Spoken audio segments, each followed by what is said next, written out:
Everyone समस्त को आम तरफ हैप्पी न्यू ईयर। तो देखो आम मैंने सजबाज हो मंदिर जाऊँ बुलवा तो आपण मैंने नुआ वर्ष कौन कर निश्चिंत कमेंट रे कहे आम सांग आज केमी देखा जाए आज दांत देखो एटलिस्ट किसी नुआ वर्ष गाइस तो न्यू विश करो यार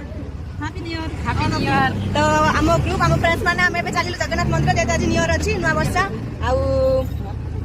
तो अबे चलतु जी मंदिर हाँ कला चषमा धला चषमा सब आम पिंधु तो नुआ वर्ष एंजय करूँ ठाकुर मंगल करूँ भल रखु समस्ते भल रुहतु। फाइनाली सांग मैंने आम जाए जगन्नाथ मंदिर पाखे पहुँच जाइलु पहुँचिकी देखे तो एते लंबा लाइन और बहुत भीड़ थाए आज नुआ वर्ष बोलिकी मुँह भी टिके जगह नहीं एते बड़ लोकों सामने आम कि नु पश्चिम दे पूरा चापी चुपी पकई तो से भाविनु चलतु आज यही ठाकुर को डाक दीप जालिक आम पलि आसलु आसला पर एत भोक लगे शोष भी लगे से गोटे गोटे आखु रस पीलु कहीं एत जोर खरा आसला पी सारापर आम रूम दीदी मैंने देखा तो से सांग होकर आसलु से छाड़ी आम मैंने चलू खाइबा मैंने कौन खाइलु ना चाट तो ओडिशार बहुत फेमस किंतु एठी आसिकी एते मिलेनि जहाँ मंदिर पाखे मिले खाई सारापर आम आउट साइड पलि आसलु ठाकुर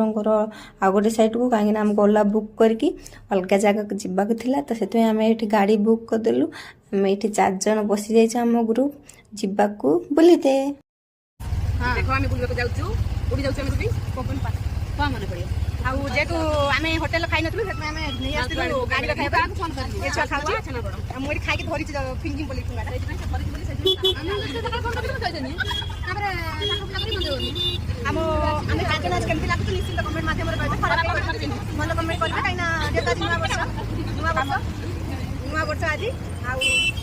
समस्त को हमकु भी आशीर्वाद दियंतु आमे माने आगु बढ़ू भलसे देउ आपण किछ कहबो नांती कथा बा एसे व्यस्त अछ आमे कहबो ओजा खाइबो हो आपण माने खाइ दियंतु माने पार कर पहुँचला पर आम बाट ही भूली गल आम कौ पटर जम कौ पटर बाहर कहीं आम फास्ट टाइम जेहेतु जाइचु तथापि भी आम कोशिश कलु आगू बढ़ापी नुआ जाइचु जेहेतु 4 जन आम सहित बोली बोली माने थकी गलु ते पानी पाउनु पीते आम छुआ माने एमिथ होचन पानी पाई आ गोटे सब बिकल हेलानी पानी